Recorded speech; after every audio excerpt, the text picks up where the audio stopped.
Hello my dear students, कैसे हैं आप सभी। आई होप कि आप बहुत ही ज्यादा अच्छे होंगे, अपने घर पर भी सेफ होंगे। चलिए तो आज हमारा एल्कोहल फिनोल एंड ईथर में एल्कोहल वाला क्वेश्चन खत्म हो जाएगा और साथ में आज हम फिनोल का भी आधा क्वेश्चन अप्रोक्स कर लेंगे। मेथड्स ऑफ प्रिपरेशन की मैं मैक्सिमम ट्राई करूंगी, आज हम उसको कंप्लीट भी साथ में कर लेंगे। तो सबसे पहले दो टॉपिक बचे हुए छोटे छोटे से भी बोर्ड के लिए 1 मार्क्स के लिए इंपॉर्टेंट है। सबसे पहले बात करता हूँ रेक्टिफाइड स्प्लिट की। इसकी बात करते हो बेटा रेक्टिफाइड स्प्लिट की क्या होती है। अगर आप 95% ले ले क्या एल्कोहल, अगर आप 95% एल्कोहल में 5% वाटर को ऐड कर दें तो जो आपका बनेगा दैट इज रेक्टिफाइड स्प्लिट। दोबारा समझिए रेक्टिफाइड स्प्लिट क्या होगी, जिसमें आप 95% एल्कोहल एंड 5% वाटर को ऐड कर दें। 95 5 दोनों का ऐड करोगे तो टोटल 100 हो गया, तो वो क्या बन जाएगा आपका रेक्टिफाइड स्प्लिट। लेकिन एब्सोल्यूट एल्कोहल वो एल्कोहल होगा जो बिल्कुल प्योर होगा। It means 100% ethyl alcohol. क्या बेटा 100% इथाइल एल्कोहल वो होता है आपका एब्सोल्यूट एल्कोहल। एक होता है बेटा आपका साथ में यहाँ पे पावर एल्कोहल, लास्ट वन, उसके बाद हम फिनोल स्टार्ट करेंगे। एक होता है बेटा आपका पावर एल्कोहल। अब ये क्या होता है बेटा, एक बात का ध्यान रखना, जो आपका एब्सोल्यूट एल्कोहल है, जो आपका क्या है एब्सोल्यूट एल्कोहल है, उसमें आप क्या करो बेटा, हाँ जी, उसमें आप क्या करो, एक तो मिक्स कर दो आप उसमें बेंजीन को, इसको मिक्स कर दो बेंजीन को, एंड साथ में उसमें मिक्स कर दो पेट्रोल।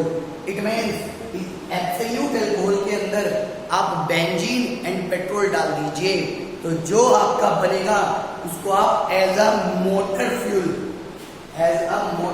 यूज कर सकते हैं। आप उसको कैसे यूज कर सकते हैं बेटा, एज अ मोटर फ्यूल आप उसको यूज कर सकते हैं, इसी कारण उसको आप बोलते हैं पावर एल्कोहल। दोबारा से देखिए, इथा एब्सोल्यूट एल्कोहल में अगर आप पेट्रोल एंड बेंजीन मिक्स कर दें तो वो जो आपका मिक्सचर बनने वाला है, जो सॉल्यूशन बनने वाला है, वो आपके तरफ वर्क करेगा मोटर फ्यूल की तरीके से। अब मोटर फ्यूल की तरीके से वर्क करेगा तो बेटा इसका उसको बोलते हैं पावर एल्कोहल। ठीक है, सबको क्लियर है बेटा यहाँ तक। तो इट मींस ये आपके तीनों डेफिनेशन कभी पेपर में आ जाती है 1 मार्क्स में, तो ये मैंने स्टार्ट कराई। आइए तो स्टार्ट करते हैं ना फिनॉल। आइए तो अब हम डिस्कस करते हैं इसके बारे में, क्या फिनॉल के बारे में। तो ये तो मैंने आपको बताया कि फिनॉल क्या होता है, ये तो हमने अपने सबसे फर्स्ट लेक्चर जो था एल्कोहल फिनॉल का, उसमें हमने डिस्कस किया था। अब हम बात करते हैं इसकी मेथड्स ऑफ प्रिपरेशन की, क्योंकि हमने सब कुछ इसके बारे में वैसे तो पढ़ ही लिया है। मेथड्स ऑफ प्रिपरेशन, तो सबसे पहला मेथड, तो आपको सारे मेथड में क्लियर करा दूंगा जो जी में भी आते हैं बेटा, बाय ग्रीनहार्ड रिएजेंट। अगर आप ग्रीनहार्ड रिएजेंट से करें तो कैसे होगा, देखो सपोज आप ले लीजिए ब्रोमोबेंजीन, पहले बेटा ब्रोमोबेंजीन यहाँ पे भी आ रहा है, आप इस रिएक्शन एमजी से करा दो तो आपको पता क्या होगा कि एमजी यहाँ पे आके अटैच हो जाता है, तो बन जाता है कुछ इस तरीके से एमजी बीआर, और आपने पढ़ा हुआ है बेटा दैट इज आर, अगर आप इसको मानना चाहें तो ए आर है एराइल ग्रुप है, आर एम जी एक्स, तो उसी की फॉर्म में। अब इसका क्या करते हो बेटा, hydrolysis in the presence of dry ether. क्या होता है बेटा, बॉन्ड यहां से ब्रेक होगा, OH यहाँ सॉरी, तो क्या होगा, ये यहां से बन जाएगा बॉन्ड और ये बन जाएगा आपका क्या फिनॉल। क्या बन जाएगा बेटा आपका फिनॉल। बहुत ही इजीएस्ट एग्जांपल है, आप सभी को पता है। तो एक अच्छा पहले ऑप्शन से नीचे इसके अंदर OMG आ जाएंगे। ये देखिए बेटा पहले क्या होगा इसमें, सबसे पहले आप क्या करोगे बेटा, O2 से रिएक्शन कराओगे, क्योंकि यहाँ पे आपके पास O नहीं है ना, तो O2 से रिएक्शन कराने के बाद क्या हो जाएगा, ये यहाँ पर O आ जाएगा, OMG Br। अब ध्यान से क्या करना है बेटा, हाइड्रोलाइसिस, तो अब आपका क्या बन जाएगा, अब आपका बन जाएगा फिनॉल, दैट इज फिनॉल। तो ये आपका मेथड्स ऑफ प्रिपरेशन था जिसमें आप सबसे पहले क्या करते हो, कोई ब्रोमोबेंजीन होती है उसकी रिएक्शन आप कराते हैं किससे बेटा, Mg से। तो Mg यहाँ पर आ गया तो क्या बन गया MgBr। अब आपने रिएक्शन O2 से कराई, आप O2 ले लो, आपको बैलेंस करनी है, ये O2 यहाँ पर अटैच हो गया। अब आपने इसका हाइड्रोलाइसिस करा दिया तो देन वही आपको पता ही हाइड्रोलाइसिस कैसे होता है, H यहाँ पे OH यहाँ पे, तो आपका ये फिनॉल क्या हो गया बेटा, फॉर्म हो गया है। आगे तो नेक्स्ट मेथड देखते हैं BDC। आपने पढ़ा होगा बेंजीन डाइएजोनियम क्लोराइड। चलिए तो बात करता हूँ BDC से, ठीक है। तो सबसे पहले तो BDC बनाने सिखाता हूँ आपको, बेंजीन डाइएजोनियम क्लोराइड। तो आइए BDC में देखते हैं। सपोज आपकी कोई बेंजीन बेटा है, आप इस बेंजीन का क्या करते बेटा, नाइट्रेशन, क्योंकि आपको लाना है NO2 ग्रुप। तो नाइट्रेशन का आपको पता है कंसंट्रेटेड HNO3 और in the presence of concentrated H2SO4 क्या बन गए, ये बन गया आपका नाइट्रेट NO2। अब आप हमेशा माइंड में सेट कर लेना, अगर कभी भी NO2 ग्रुप को कन्वर्ट करना पड़े NH2 ग्रुप में तो बेटा SnHCl से होता है, हमेशा माइंड में सेट कर लेना। SnHCl आप लोग यूज करने वाले हैं और 6H यूज होते हैं, रिडक्शन होता है बेटा, ये क्या होता है, एक टाइप का रिडक्शन होता है, ठीक है। तो आपने क्या किया, इसके साथ SnHCl से रिएक्शन कराई, रिडक्शन कराया इसका, और 6H यूज करोगे तो उसमें कन्वर्ट हो जाएगा बेटे NH2 ग्रुप में। और जब NH2 ग्रुप बन जाता है तो आपको BDC बनाना बहुत इजी होता है, कैसे, NaNO2 प्लस HCl और टेम्परेचर लेते हैं 0 to 5 डिग्री सेल्सियस यहाँ पर। तो NH2 ग्रुप कन्वर्ट हो जाता है बेटा इसमें डाइएजोनियम सॉल्ट फॉर्म हो गया, क्या बन गया N2Cl। ध्यान रखना NH2 ग्रुप की जब आप रिएक्शन कराते हो Na2 प्लस HCl से तो वो कन्वर्ट हो जाता है N2Cl में। एंड सिमिलरली जब आप इसको हाइड्रोलाइसिस करोगे तो सिंपल सा हो जाएगा, कुछ बचेगा नहीं, यहाँ पर आ जाएगा OH, भाई ये N2 बार हो जाएगा और H के साथ ये Cl बार हो जाएगा, बचेगा OH, वो यहाँ पर आ जाएगा, दैट इज फिनोल बेटा। हाँ, तो दैट इज फिनोल। तो ये मेथड भी इंपॉर्टेंट है। सेकंड मेथड क्या है, बाय BDC या बाय बेंजीन डाइएजोनियम क्लोराइड। बेटा ये देखो, जब भी एजोल लिखा ना तो ये कंपाउंड आएगा, ये बैठा हुआ है, तो ध्यान रखना इसके लिए एजोल लगता है, ठीक है। आइए नेक्स्ट मेथड देखते हैं। अरे आइए नेक्स्ट मेथड देखिए, बहुत इजी मेथड है, फ्रॉम सैलिसिलिक एसिड। इससे बेटा सैलिसिलिक एसिड, अब देखिए सैलिसिलिक एसिड होता क्या है, कुछ इस तरीके के दिखने वाला प्राणी होता है ये सैलिसिलिक एसिड। बहुत सिंपल मेथड बताऊंगा, बहुत सिंपल मेथड। जब भी COOH आ जाए और आपको इस COOH ग्रुप को कन्वर्ट करना होगा H में, तो बेटा कुछ नहीं करना है, लाइम वाटर यूज करना है, सॉरी सोडा लाइम यूज करना है। क्या यूज करना है बेटा, soda lime, and then it will convert into, इसमें बोलो फटाफट, इसमें कन्वर्ट हो जाएगा, ये कन्वर्ट हो जाएगा H में, तो NaOH CaO यूज करो, ये CO2 क्या हो जाएगा बेटा, बाहर हो जाएगा, आपको जिस तरीके से समझिए, एंड ये आपका बन गया है क्या, ये आपका क्या बेटा फिनोल है। बल्कि जब method of preparation of benzene पढ़े होंगे आपने, तो बेंजीन में भी आपने पढ़ा होगा कि ये होगा आपके पास कार्बोक्सिलिक एसिड वाला ग्रुप, है ना, ये आपके पास होता था वहाँ पे COOH होता है यहाँ पे, और आप इसके लाइम वाटर से रिएक्ट करा रहे थे तो CO2 बाहर जाते थे, तो क्या बन जाती थी बेटा, बेंजीन फॉर्म हो जाती थी। ये आप सबने पढ़ा होगा, बहुत इजीएस्ट क्वेश्चन था ये वाला, है ना। तो इस तरीके से आप डायरेक्ट यहाँ पर सोडा लाइम में लिख सकते हैं, जेई का क्वेश्चन है, सोडा लाइम लिखा हुआ था वहाँ पे, उसने ऐसे रिएक्शन दिखाई होगी, ठीक है। आइए तो बात करते हैं इंडस्ट्रियल प्रोसेस की। क्यूमिंग प्रोसेस मोस्ट इंपोर्टेंट है, बोर्ड में कई बार आ चुका है, ठीक है। आइए डिस्कस करते हैं। आइए तो सबसे पहले डिस्कस कर लेते हैं कि क्यूमिंग क्या होती है, और आप बता रहे हैं इंपोर्टेंट है, तो इसको निकालने से पहले क्यूमिंग क्या होती है। अरे आइसोप्रोपाइल बेंजीन, पहले इसको बनाते हैं फिर समझाते हैं।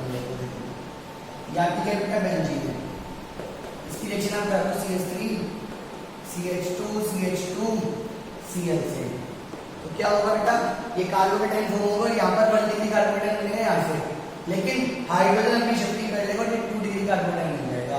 तो आपने पढ़ा था नॉर्मली क्या होता है, यहाँ पर तो H है तो ये H और Cl बाहर हो जाता है, भाई फ्रीडल क्राफ्ट एल्काइलेशन बनाते हैं in the presence of AnCl3, Friedel craft. ठीक है, तो क्या होगा बेटा, ये कुछ इस तरीके की स्ट्रक्चर मालूम पड़ेगी तुम लोगों को, पड़ेगी भाई। सेकेंडरी कार्बोकेटाइन फॉर्म होगा पहले, तो ये पॉजिटिव चार्ज मतलब कार्बोकेटाइन जो है वो यहाँ पे बनेगा, CH3 इधर, और जो ये H है उसकी शिफ्टिंग इस साइड हो जाएगी, तो CH3 हो जाएगा। That is cumene isopropyl benzene, यही क्या होती है आपकी क्यूमीन। अब आप जो है क्यूमीन होती है CHME2, इसकी रिएक्शन आप O2 से कराओगे, तो ये दोनों के दोनों ऑक्सीजन यहाँ पे जुड़ेंगे। उसका जेईई पर क्वेश्चन आया 2016 में 17 में, उसने 4 मेथड गिवन थे और उसने कहा बताओ कि इनमें से कौन सा मेथड सही है बिल्कुल, तो वो चारों के चारों मेथड ही बिल्कुल सही थे। तो क्या हो जाएगा CME2 और ऑक्सीजन ऑक्सीजन H, ये जो H था ना ये O2 था, तो ऑक्सीजन ऑक्सीजन इस तरीके से जोड़ गए। अब इसे क्या करो आप हाइड्रोलाइसिस कर दो, तो इस सारे का सारा जो है ये बाहर निकालो, CME2O, ये जो भी है बाहर निकाल दो, तो बचा क्या बेटा OH, और ये बन गया COMe2। क्या नाम है इसका बेटा, कमेंट करके बताओ तुम लोग।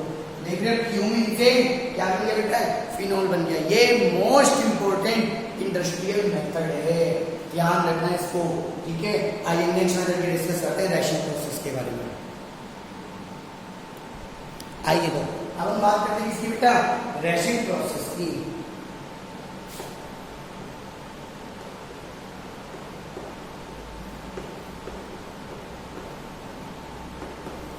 क्या होता है रैशिंग प्रोसेस, सबसे पहले क्या करते हैं इसमें, जो हमारी बेंजीन होती है उससे हम बनाते हैं क्लोरोबेंजीन। क्या बनाएंगे बेटा, बेंजीन से बनाएंगे हम क्लोरोबेंजीन। देन उस क्लोरोबेंजीन को हम हीट करेंगे या वार्म करेंगे किसके साथ, H2O के साथ, तो देन क्या हो जाएगा आपका फिनॉल फॉर्म हो जाएगा। आइए तो फिर क्लोरोबेंजीन कैसे बनाते हैं, ये आपकी बेंजीन है, इसकी रिएक्शन HCl और साथ में O2 से इन द प्रेजेंस ऑफ इसकी फटाफट बोलो फटाफट जल्दी, इतना आगे लाते उसको, तो आपका क्या बन जाएगा बेटे, ये आपकी फॉर्म हो गई क्लोरोबेंजीन। एंड साथ में आप एक यूज कर लो, रिएक्शन बैलेंस करने में यहाँ पे आप लगा लो, साथ में क्या होगा आपका H2O बाहर हो गया है। तो बताइए फटाफट क्या क्या यूज होगा बेटा इसके साथ, अरे फटाफट बोलो, CuCl2 और साथ में FeCl3, ये एज अ कैटालिसिस में यूज होता है। अब ये जब बेंजीन को सॉरी क्लोरोबेंजीन को जब आप H2O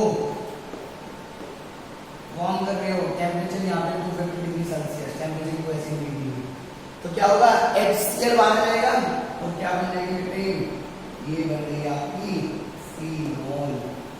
यही तो आपको बनाने की प्रॉपर है विजिबल सब कुछ, अरे वाह बहुत अच्छी बात है। तो ये आपका क्या है रैशिंग प्रोसेस, इसके अंदर आप क्या करोगे, सबसे पहले बेंजीन से क्लोरोबेंजीन एंड क्लोरोबेंजीन से फिनॉल। रियलिटी तो ये बेटे सिर्फ क्लोरोबेंजीन से क्या बनता है, फिनॉल बन जाता है। होप तो आपको यहाँ पे क्लियर हो गया होगा। आइए नेक्स्ट मेथड देखते हैं। आइए तो बात करते हैं ऑक्सीडेशन ऑफ बेंजीन की। क्या बेटा, बेंजीन का क्या ऑक्सीडेशन, देखो सिंपल सा मेथड है, ये आपकी बेंजीन है, ऑक्सीडेशन करा रहे हो और दूसरा जिंदा प्रेजेंस ऑफ होता है आपका B2O5 होगा क्या, यहाँ पर H भाई, इस H के लिए आपको क्या लेके आना पड़ता है, OH लेके आना पड़ता है। तो इस H बात को कुछ भूल जाओ कि OH आपका हट चुका है, ये H आपका हट चुका है, अब यहाँ पे कोई भी H नहीं है, यहाँ पर 2 ऑक्सीजन है, एक ऑक्सीजन को यहाँ पे लिख दो, एक ऑक्सीजन को क्या करो बेटा, सपोज वो हाइड्रोजन चला गया वो हाइड्रोजन, एक ऑक्सीजन को लिखो यहाँ लिख दिया, ठीक। अब तो ये हाइड्रोजन गया था, इसको वापस लिखो, तो अगर आपको रिएक्शन बैलेंस करनी तो अपने आप में वापस करना पड़ेगा, ठीक है। तो इस तरीके से बेंजीन से क्या बन गया बेटा, फिनॉल बन गया है। And the next method is Dow process and it is the last method of preparation of phenol, ठीक है। तो आज के लेक्चर का हमारा लास्ट मेथड क्या है, डॉ प्रोसेस। आइए तो उसको देखते हैं। आइए तो डॉ प्रोसेस में क्या करते हैं, जो हमारी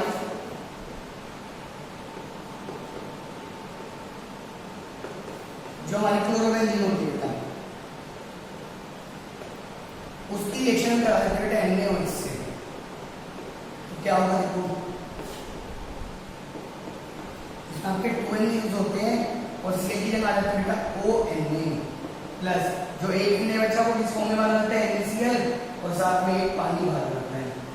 अब जो आपका ये बनता है ना, अब जो आपका ये बनता है ONA, ये किसी भी मिनरल एसिड से लाइक H2SO4 से रिएक्शन कर जाएगा और क्या बन जाएगा बेटा, फिनोल बन जाएगा और साथ में क्या बन जाएगा बेटा, Na2SO4, ये भी आपको क्या बन जाएगा बेटा, फिनोल बन जाएगा। तो इस तरीके से मैंने सारे मेथड आपको पूरे करा दिए एंड फिनोल बहुत ज्यादा इंपॉर्टेंट भी है क्योंकि मेनली जितने भी बेंजीन वाले कन्वर्जन होते हैं उसमें फिनोल की रिएक्शन हमारी हेल्पफुल होती है। ठीक है माय स्टूडेंट्स, चलिए तो आज के लिए छोड़ते हैं। बाय बाय, टेक केयर, अच्छे से पढ़िए and all the best for your exams.